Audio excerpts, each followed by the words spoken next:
इस वीडियो में बात करेंगे कि कैसे आपका बिलीफ सिस्टम, कैसे आपका चाइल्डहुड आपको बीमार करता है, कैसे अनकॉन्शियसली आपकी बॉडी बीमारी को अट्रैक्ट करती है। ये जानना आपकी रिकवरी के लिए, आपकी क्विक रिकवरी के लिए बहुत ज़रूरी है, क्योंकि आपको पता नहीं है कि आपके कौन से बिलीव्स हैं, आपकी बॉडी में ऐसे कौन से इमोशंस स्टोर्ड हैं जो आपको हेल्दी नहीं, सिक बनाते हैं। तो लेट्स टॉक अबाउट इट। मैं क्विकली आपको एक 1947 की एक स्टडी के बारे में बताना चाहती हूँ। जब मुझे फर्स्ट टाइम इस स्टडी के बारे में पता चला था तो literally I was in shock for a few days. कुछ दिन तक मुझे इतना ज़बरदस्त शॉक लगा था, क्योंकि मैंने एक्सपेक्ट ही नहीं किया था कि ऐसा कुछ भी हो सकता है, अनहेल्दी होने के पीछे ऐसा कुछ भी हो सकता है। उन्होंने विमेन जिनको यूट्रस कैंसर था, उनकी जो एनर्जी फील्ड थी उसको मेजर किया। आई होप आप लोग एनर्जी फील्ड के बारे में, क्वांटम फिजिक्स के बारे में थोड़ा बहुत कुछ जानते होगे। अगर आप नहीं जानते तो मैं आपको क्विकली एक चीज़ बताना चाहती हूँ। अगर आप सोचते हो कि आपकी बॉडी सिर्फ जो आपको दिखती है उतनी ही है, तो आपकी अंडरस्टैंडिंग आपकी बॉडी के बारे में इनकम्प्लीट है। आपकी बॉडी, एनर्जी बॉडी, इसके बाहर होती है। तो वो एनर्जी बॉडी जो है वो साइंटिस्ट ने मेजर करना स्टार्ट कर दिया था बहुत पहले से। 1947 में स्टडी में उन्होंने विमेन विद यूट्रस कैंसर, जिन लेडीज़ को यूट्रस में कैंसर था, उनकी एनर्जी फील्ड को मेजर करा और उन्होंने देखा कि उनकी एनर्जी फील्ड में यूट्रस कैंसर जो है वो साफ दिखाई दे रहा था। तो उसके बाद उन्होंने और बहुत सारी लेडीज़ के ऊपर ये सेम एक्सपेरिमेंट किया। कुछ लेडीज़ जिनको यूट्रस कैंसर नहीं था और कुछ जिनको यूट्रस कैंसर था।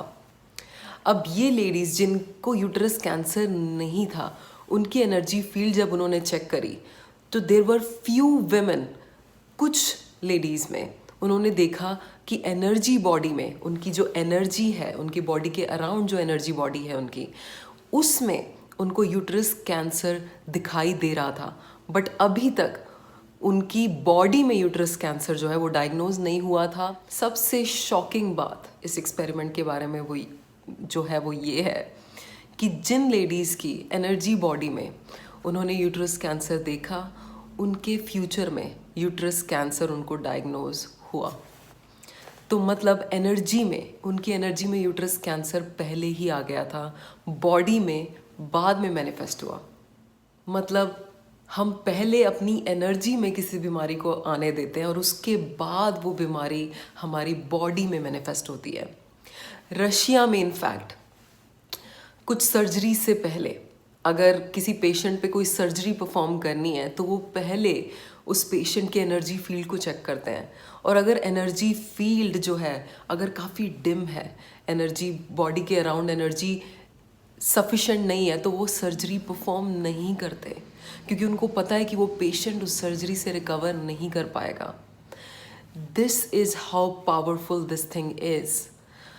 प्लीज़ लिसन केयरफुली कि आपकी एनर्जी, आपकी बॉडी की एनर्जी जो आप अपनी आँखों से देख नहीं पाते, जो आपके अराउंड है, जो आप देख नहीं पाते इसका मतलब ये नहीं है कि वो एग्जिस्ट नहीं करती। जैसे कि आपके घर की इलेक्ट्रिसिटी, आप देख नहीं पाते कि इलेक्ट्रिसिटी कहाँ से जा रही है, इस बल्ब में आ रही है, बट वो भी हो रहा है। माइक्रोवेव कैसे काम करता है आप देख नहीं पाते, बट ये सब प्रूफ है कि एनर्जी जिनको आप देख नहीं पाते वो एग्जिस्ट करती हैं। वेव्स जिनको आप महसूस नहीं कर पाते वो एग्जिस्ट करती हैं।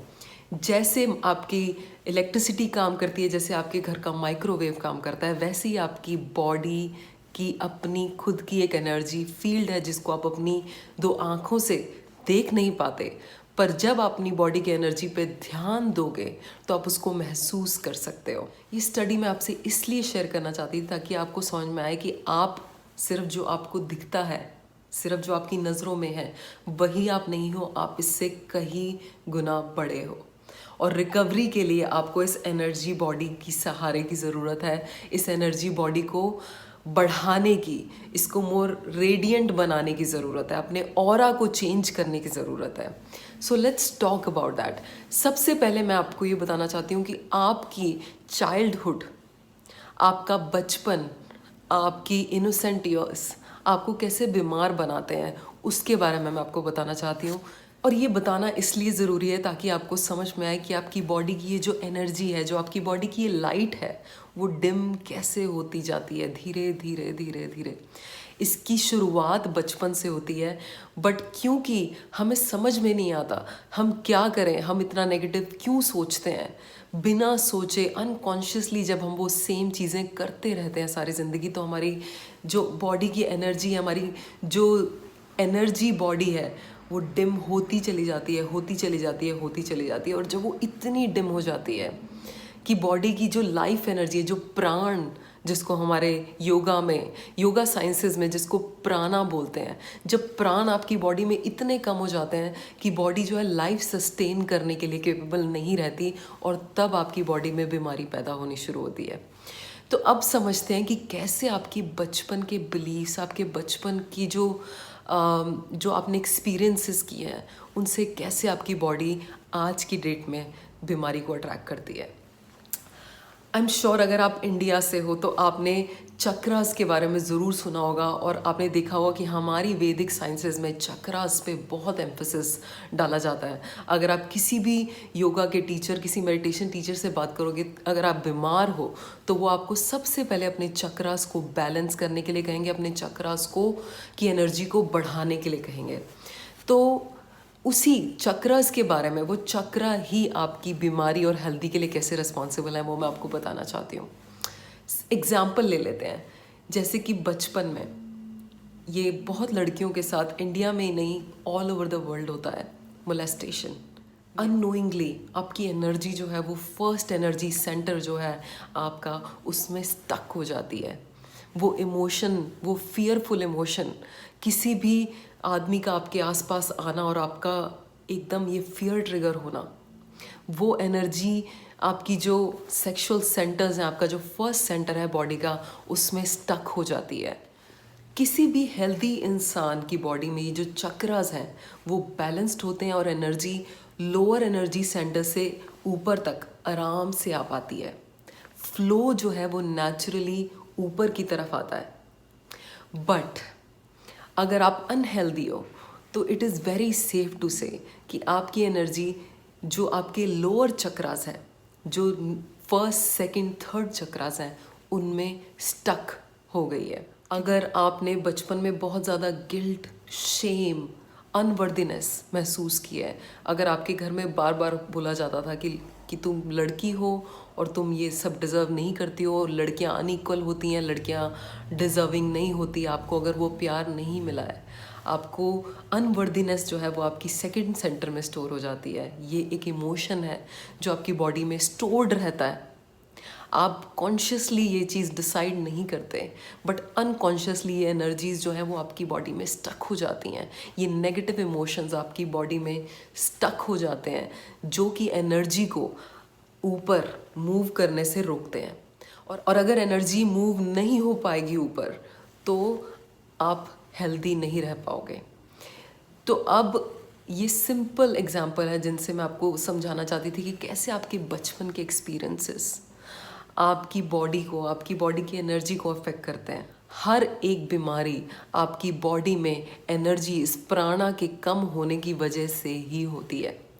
तो अब आपको समझ में आ गया होगा कि आप बीमार क्यों हो। आपकी अनकॉन्शियस बिलीव्स, जो फियर आपने बचपन में महसूस किया है। कुछ लोगों के घर में इतना फियरफुल एनवायरनमेंट मैंने देखा है कि उनके पापा अगर घर पे आते हैं तो उनकी हालत ख़राब हो जाती है, क्योंकि इतना डर पेरेंट्स ने हर चीज़ को लेके, घर में हर चीज़ को लेके इतना डर जो है बच्चों में डाला हुआ है कि पेरेंट्स को देखते ही प्यार की जगह आपको डर महसूस होता है। तो जो बच्चे ऐसे एनवायरनमेंट में बड़े हुए हैं, वो कैसे सारी ज़िंदगी हेल्दी रह पाएंगे। कितनी बार ऐसा लोगों के साथ होता है कि उनसे कोई बहुत बेइंतहा प्यार करता है और वो क्वेश्चन करते हैं कि तुम मुझसे इतना प्यार कैसे कर सकते हो, क्योंकि उन्होंने बचपन में एक्सपीरियंस किया है कि वो प्यार के लायक नहीं है। उनके पेरेंट्स ने कभी उन्हें अनकंडीशनली प्यार नहीं किया, उनकी कम्युनिटी में कभी लोगों ने उन्हें एक्सेप्ट नहीं किया, तो अगर कोई इंसान उन्हें अनकंडीशनली प्यार करता है तो उन्हें अपने आप पे डाउट होने लगता है कि ये कैसे मेरे साथ हो रहा है, क्योंकि ये इमोशन तो मैंने कभी एक्सपीरियंस ही नहीं किया कि कोई मुझसे बिना वजह के, बिना किसी कंडीशन से प्यार कर रहा है। तो अब बात करते हैं कि आप ये जो स्टक एनर्जी, स्टक इमोशंस है आपकी बॉडी में, उसको आप चेंज कैसे कर सकते हो। Let's talk about it. सबसे सबसे इजी तरीका है एक breathing technique. So let's talk about this breathing technique. इस ब्रीदिंग टेक्निक से आप अपनी बॉडी के जो स्टोर्ड इमोशंस हैं, जो नेगेटिव इमोशंस जो आपके लोअर चक्रास में फंसे हुए हैं, उनको रिलीज़ कर सकते हो ताकि एनर्जी आपकी ऊपर मूव होनी शुरू हो। और जब आपकी एनर्जी ऊपर मूव होनी शुरू होगी तो आपकी बॉडी की एनर्जी फील्ड जो है वो ऑटोमेटिकली रेडिएंट हो जाएगी, आपकी बॉडी की एनर्जी अपने आप बढ़ने लगेगी। All you have to do is focus on this breathing. So इस ब्रीदिंग टेक्निक में आपने सांस भरनी है और आपका ध्यान इस चीज़ पे होना चाहिए कि आपकी बॉडी की एनर्जी आपके लोअर चक्रा से ऊपर जा रही है, आपके टॉप ऑफ द हेड तक। तो आपने सांस भरनी है, पर आपने इमेजिन ये करना है कि आपकी बॉडी की एनर्जी नीचे से ऊपर मूव हो रही है। अब जब आप सांस ले रहे हो और आपने अपनी बॉडी में ये एक्सपीरियंस कर रहे हो कि एनर्जी ऊपर मूव हो रही है, तो आपने अपनी जो जो ये स्टमक है, यहाँ की जो मसल्स हैं, इनको कॉन्ट्रैक्ट करना है ताकि वो जो स्टोर्ड एनर्जी है, वो स्टोर्ड इमोशंस जो है, उनको एकदम जगह नहीं देनी है, एकदम कॉन्ट्रैक्ट करना है ताकि वो ऊपर की तरह मूव हो सके। सांस और फोर्स, ये दो तरीकों से आप एनर्जी को ऊपर मूव कर सकते हो। So let's do this. जब मैं कहती हूँ आपको सांस भरने के लिए, तो आप इमेजिन करिए कि आपकी जो ब्रीदिंग है, आपकी एनर्जी की, बॉडी की जो एनर्जी है, वो लोअर चक्रा से ऊपर मूव हो रही है। So let's do this. Breathe in, squeeze your muscles, सांस भरिए और सोचिए कि आपकी बॉडी की एनर्जी लोअर चक्रा से ऊपर मूव हो रही है।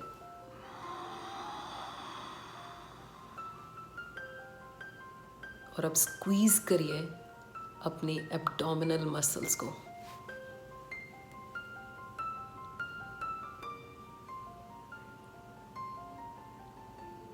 And release.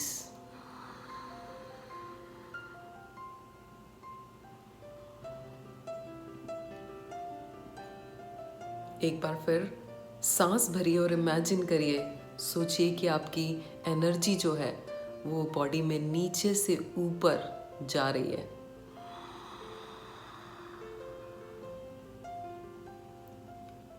और अब स्क्वीज करिए अपनी एब्डोमिनल मसल्स को।